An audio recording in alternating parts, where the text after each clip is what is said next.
Joining us now for our brief and the review of some of the headlines of today's newspapers from around the world is Adefemi Akinsanya, the lady in green. Good morning. Good morning, Dr. Rubin. Hey. Good morning, Adefemi. Good morning, Aya. We gave a little glimpse of what happens behind the scenes. On the carnage and the chaos that happens behind the scenes. People don't know. No, it's off. If we're not putting out a fire, there's a debate. There's something going on ever. There's never a rest. You guys are never resting It's here. good stuff. It's good stuff. It's learning. That's what makes us the right Yeah, it's All right, learning. good morning to you viewers. That's why Let me we're tell the you. best. Hey, that's what they say. Let me Yeah. tell you what's happening around the world. Well, we begin with some news out of Thailand, and that's as the country's Supreme Court has ruled that the former Prime Minister, Thaksin Shinawatra, must serve 1 year inside a prison cell. It's a watershed case for the kingdom. Now, the court issued its ruling on Tuesday in a review of whether Thaksin's stay in the private room of a police hospital from 2023 to early 2024 counted as time served towards an earlier prison sentence. Thaksin, who is 76 years old, was sentenced to 8 years imprisonment back in 2023 for fraud and abuse of power following his surprise return to Thailand after 15 years in exile. His sentence was commuted to 1 year by the king. The monarchy is very powerful in Thailand, and was later released early due to his age. Now, despite the seriousness of the charges against him, the former premier never spent a single day in prison and instead remained in hospital due to health concerns. That changes with this court ruling, which orders him to serve that 1 year inside a prison cell. Let's move on to France now, where the country has fallen into a political crisis as members of parliament have voted to oust Prime Minister François Bayrou. This situation started when Bayrou announced a 44 billion euro budget cut in his effort to handle mounting French public debt, which has received mass opposition. He then called for a surprise vote of confidence in himself. Now, at the National Assembly, his defeat by 364 votes to 194, Dr. Rubin, means that Bayrou will present his government's resignation to President Macron, who will then decide on how to replace him, who to replace him with in the coming days. This is significant because France is now going to be getting its 5th Prime Minister in less than 2 years, a symbol of the disorder that has marked President Macron's 2nd term. And finally, after years of fighting a succession war over, Rupert Murdoch's conservative media empire with his eldest son is over, and his siblings. Now, it's over because his eldest son, arguably the most conservative child, Lachlan, who you see in the picture there, is set to take control of the news group, which includes Fox News, the Wall Street Journal, and the Times in the UK. His 3 oldest siblings are to receive an estimated $1.1 billion each for their shares in the business. Now, Rupert Murdoch's children, with his 3rd wife, Wendy Deng, his children, you see them there with Wendy, Chloe and Grace, they will join Lachlan in a new family trust that will hold controlling stakes in Fox Corporation and News Corp, the Murdoch's media groups. Now, under the agreement, Prudence MacLeod, Elizabeth Murdoch, and James Murdoch, who are children from his first marriage, they will be beneficiaries of a trust that will house the proceeds of the sale. The 3 children took their father to court in Nevada after he tried to take away their voting power and leave Lachlan, the oldest son, with sole control of the companies in a Project Murdoch, reportedly named Project Family Harmony. I hope I did a good job in trying to explain the family dynamics there. But yeah, I don't know if you guys watch Succession, but it is very interesting to see. Amazing. You know, Amazing. I mean, it pretty much speaks for itself. Murdoch has built an empire based on sentiments of people. And some people call him a big hero. Yes, to some people in journalism, but some will say otherwise. Some will say Murdoch is the reason for most of the problem in the world. So, after building that empire, how to share the empire is the problem. Because Murdoch is in his 90s. I'm even surprised that he's still running the company at this age, but it's very hands-on. So what they're saying is they'll put News Corp in a box. That's Wall Street, Dow Jones, and the other publishing in a pot with Fox. Lachlan will run that because Lachlan is the most conservative. James definitely will always agree, so James will never come close. So they will also take the shares and, sort of like split it among them, make them sell, and there's an option if they want to rebuy the shares, maybe around 2050. And then they have something also like a trust in the pot for the other case that he had with Wang. So I think it's pretty much sorted out his home. I don't want to spend my time talking about Murdoch's home and what. I didn't even know that there was so much money in media. I mean, goodness gracious, yeah. really? Murdoch, people are wealthy. No. Journalists? Murdoch started by selling sleaze. We shouldn't go there because if we start Murdoch's story today, we will not end. Secondly, as regards France, see, I think the French Parliament is being hypocritical by voting out François Bayrou. Bayrou is not the problem. And you see, in matters of critical national importance, there's a time where opposition and division should stop the bickering and face facts. Okay. Over the years, France has amassed a lot of debts. Yes. I just hope if I get the time to explain it, because it's a very complex matter. We don't have much of that, but go ahead, try. So, over 3 trillion in debt. The debt to GDP ratio is 114%. The French national spending this year is 1.7 trillion euros. That's about 56% of the GDP. What they would take in revenue is 51% of the GDP. They will spend about 300 billion euros alone to be able to balance, to be able to pay their debt and pay short-term and long-term loans. What François Bayrou is saying is that we need to start saving for the future because of the deficit. So we need to have a cut of 40 billion. Michel Barnier, that was asked, was even saying 60 billion. François Bayrou brought it to 40 billion. But they do not want to do it because of politics. But France keeps taking a lot of, debts. Yes.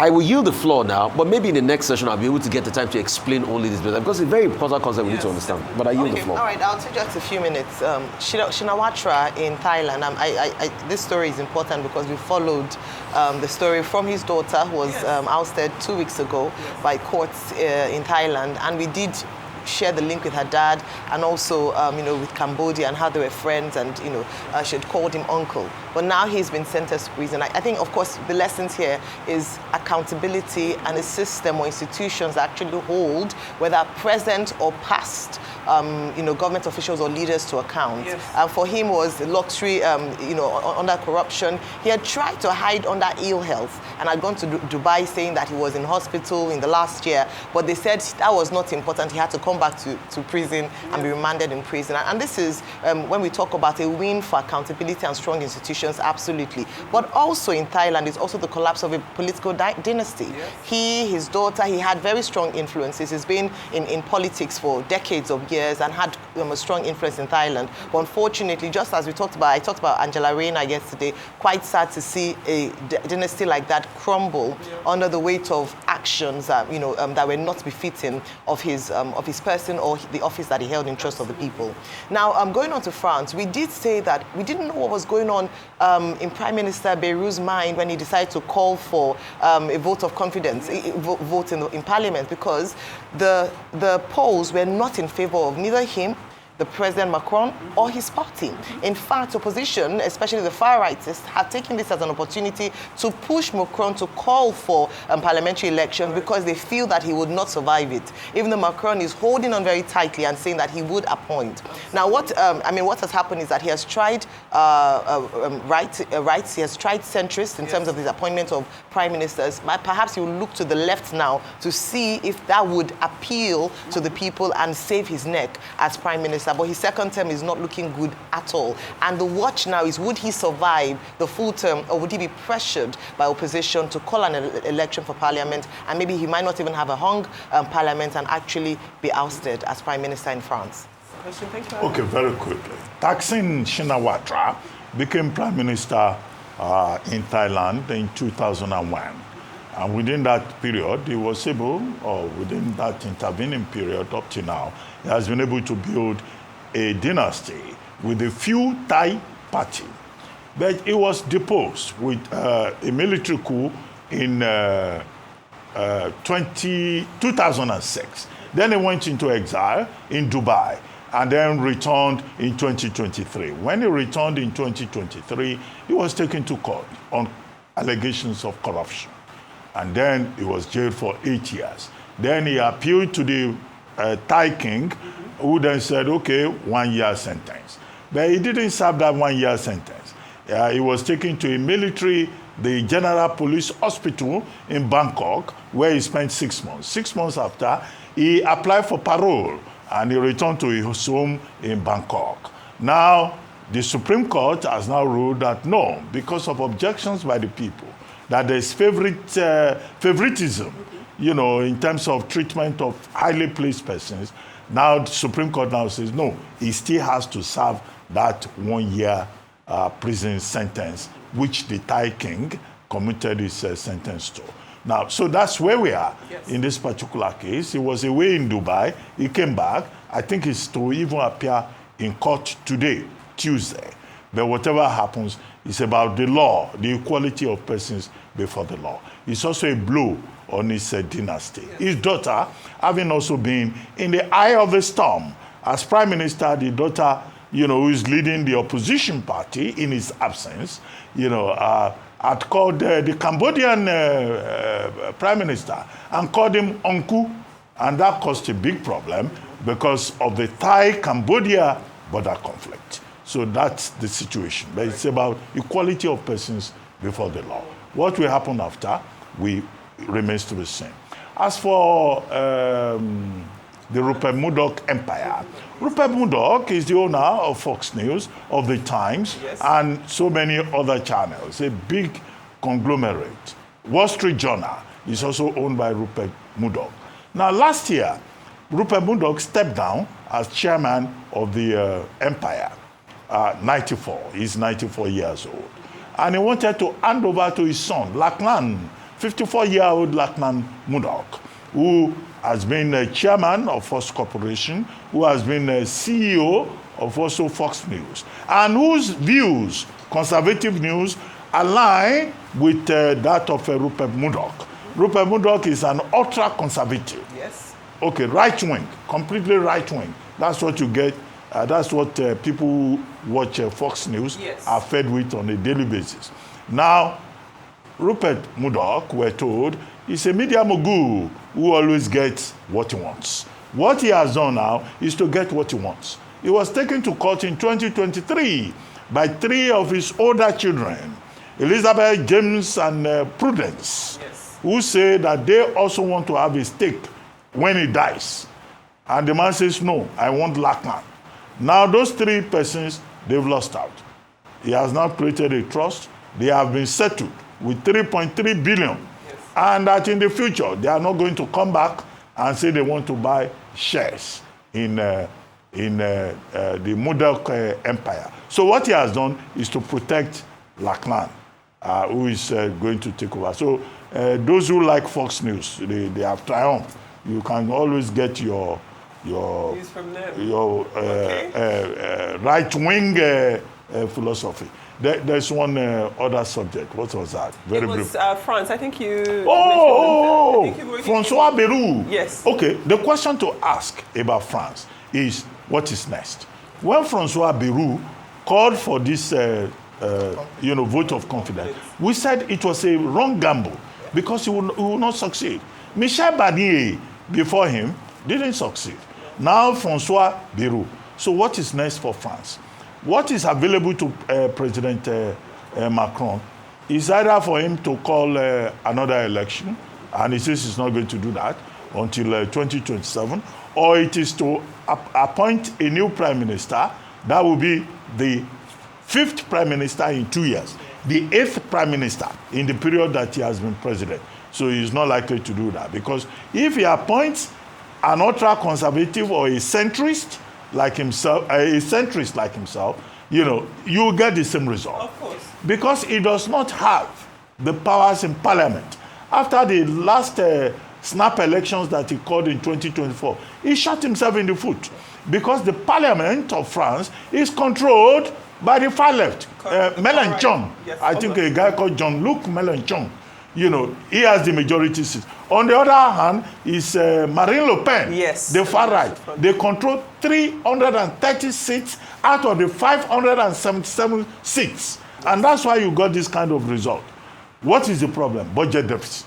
5.8% of GDP. Beirut says he wants to cut it down. But the people are saying, you will punish people. You want to cut down holidays. You want to cut down welfare benefits for the French people. So if he appoints another centrist like himself, Macron will again lose. So France is at a crossroads. It is difficult to govern because if you don't have a majority in the parliament, the centrist party of what's his name, Macron, is third in parliament. So he will continue to lose. Meanwhile, the second largest economy in the Eurozone is in dire straits. Very much so. Well, thank you all for your wonderful submissions to the World Brief. Let's take a look at newspaper headlines.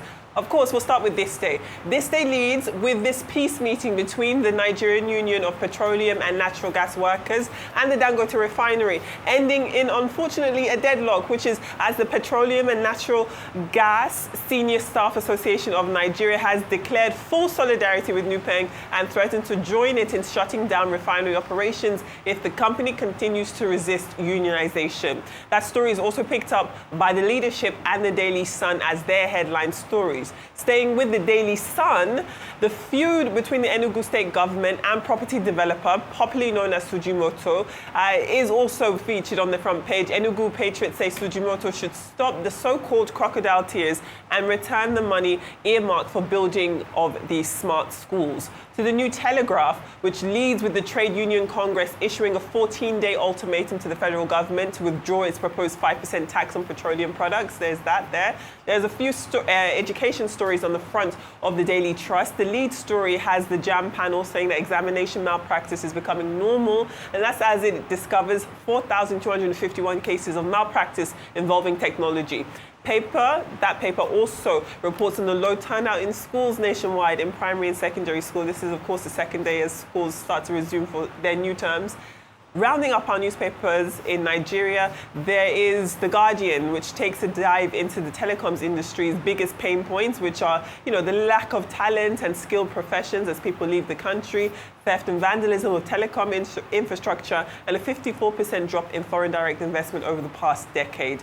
To UK papers now, the Financial Times leads with the new Home Secretary Shabana Mahmood's threat that the UK could suspend visas from countries that do not agree to return deals for their illegal migrants. Mahmood, who the paper reports is known as a tough political operator, says that securing the UK border is her top priority and that other countries need to play ball on the issue or face having visas revoked. Now, the UK Guardian reports that a trove of leaked data from Boris Johnson's private office allegedly reveals how the former Prime Minister, who has so far not commented on these claims, had been profiting from contracts and influence he gained in office in a possible breach of ethics and lobbying rules. This is a lot of money he's claimed to have received from Venezuela, for example. And finally, the Daily Mail has the Dukes of Cambridge and Sussex.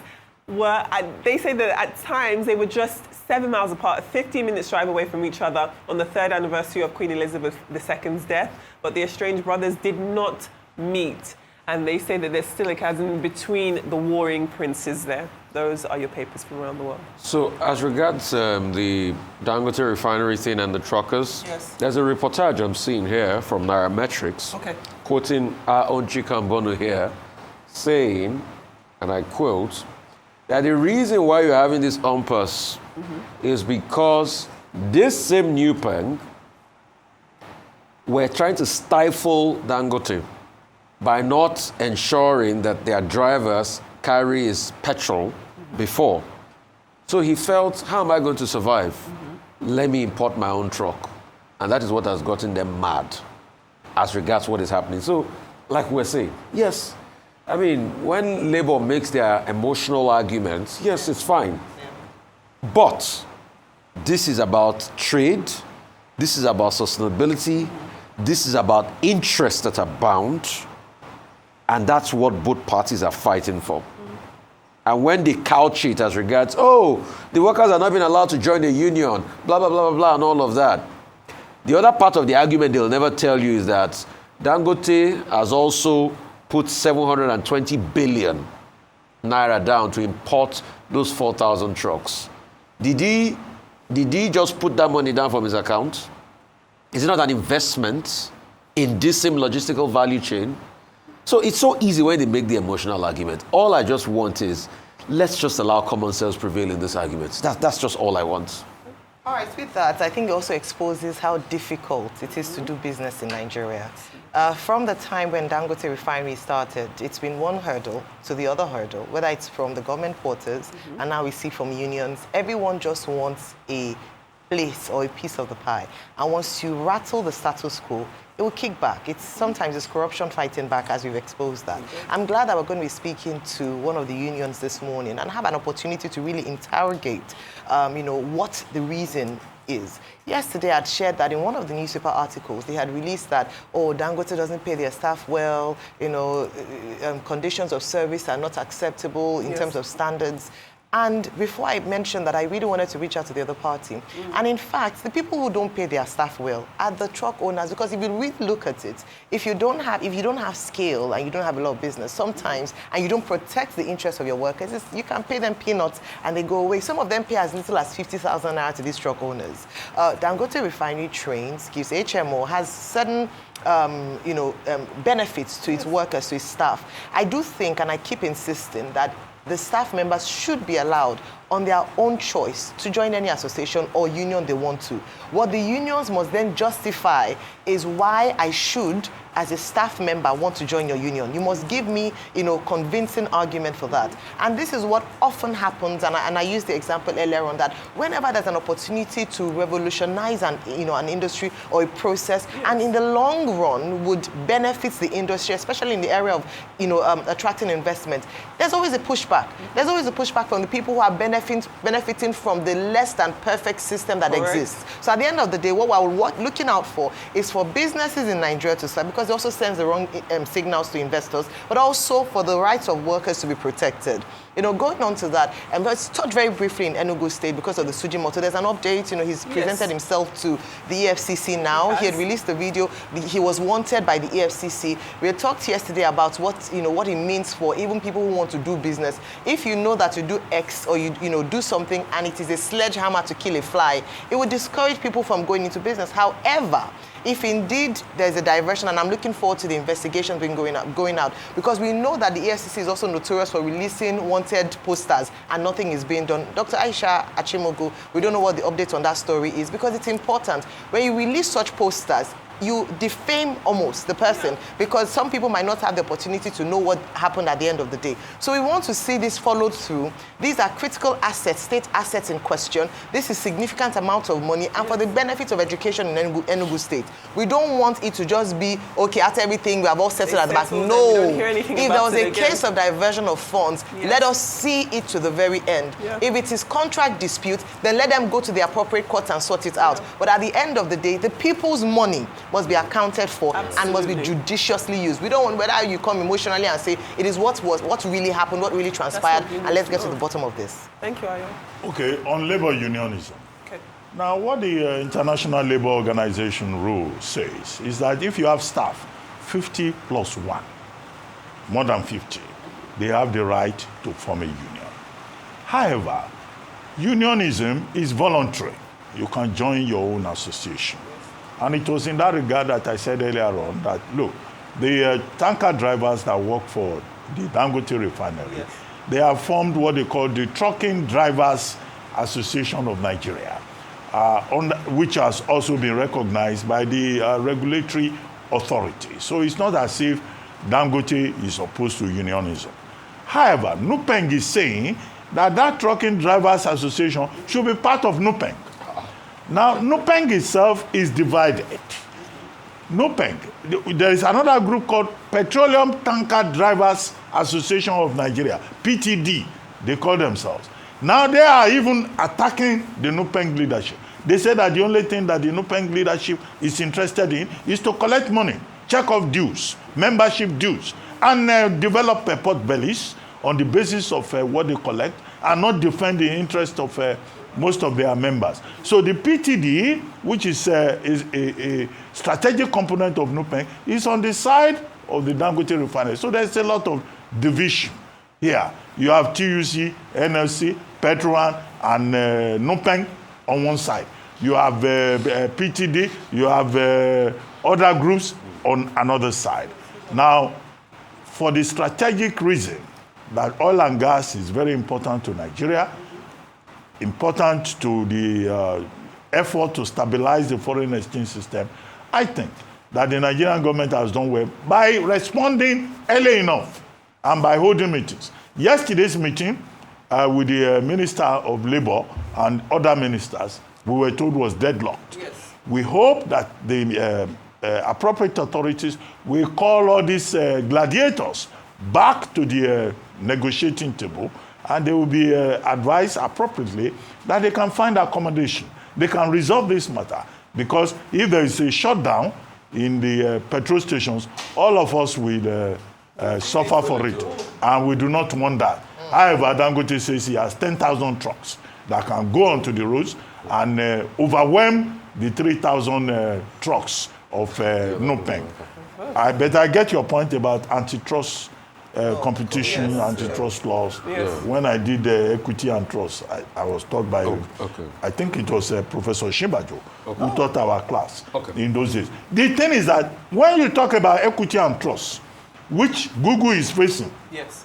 in the European Union, I think they've just slammed them with a big fine now, which Google just escaped in the United States. Apple as well. Those countries are different. This is Nigeria. We tend to politicize everything. So, but there must be limits. There must be boundaries. But there must be accommodation. There is that too. Before you had a point? So the French thing I wanted to explain, because there was no time, is this. They have a 1.7 trillion budget to be able to spend. They don't have enough money. They're just taking 51% of the GDP. Over the years, they've racked up debt 114% of their GDP. Yes. And at this point in time, the only thing possible is for them to make cuts. The problem is why the parties are fighting, especially the France Insoumise, Jean-Luc Mélenchon's party, is the fact that where they want to make the cut from is apprenticeship and some social services. But the interesting thing about the French budget is this. There is a free area that they can make cuts from, but everybody doesn't want to touch it. There's a 211 billion subsidies they give to businesses that can be used also as a buffer to be able to save. Because what they are looking for is buffers to be able to save, to start to pay off the deficit. Dr. Bat, you were talking rightly about the fact that their deficit is about 5.8% of GDP, which is one of the highest in the Eurozone. The Eurozone target is 3% of GDP. That's your deficit. So in them getting money out of that 211 billion, nobody wants to tamper with that with the businesses. The unions too are also hard-headed. And the parties on the left are saying, no, we're not going to agree. What you should do is that tax the rich. If you tax the rich, it's going to affect the businesses. You're not going to have productivity in France. Also, there are problems about labor laws. There's something called the Code du Travail, the French labor law book, which they say is bigger than the Bible, over 3,000 pages. The Bible is about 2,000 pages. This book is bigger than the Bible. It has a lot of clauses that gives the French people too much enjoyment. And that's why they're talking about cutting holidays. The French takes so many breaks. See, there's a very interesting insight we normally do. When they are saying you're having a light week, you're saying you're having a French working week. That Nigerian National Public holidays. So you need to be able to cut that because of productivity. And that's why productivity is very low in France. Today, after work time, after 5 p.m., you can't respond to work emails. That's how much the French workers enjoy. I took out time to read Emmanuel Macron's book in 2017. La Révolution. This was the book he wrote that was sort of like his manifesto. He complained about this, that the French workforce needs to change to be able to bring about productivity. But they will not allow him to implement most of those things. One, because in the last couple of years now, he's had problems with parliament. Two, Gilets jaunes protests. The French they're known for protesting. They will go on the road and they will block it. And that's why I say they're making a big mistake. See, it's not Barnier that's the problem. It's not Francois Bayrou that's the problem. The problem is the parties that are not telling themselves the truth. Even if, now as they are suggesting in the way forward, that they are going to take somebody from the left, probably from Insoumise and Jean-Luc Mélenchon's party, to be there as Prime Minister and the cabinet. Even if Jean-Luc Mélenchon wants to do the job, he should go in there. The problem will still be there because you need to save. So in going forward, where are they going to have trade-offs as regards to 211 billion in business subsidies that they are not ready to touch? So it's a long problem for France, and whoever comes in next, the problem will still be there. Mélenchon was even lenient by saying he wanted just to make a cut of 40 billion savings.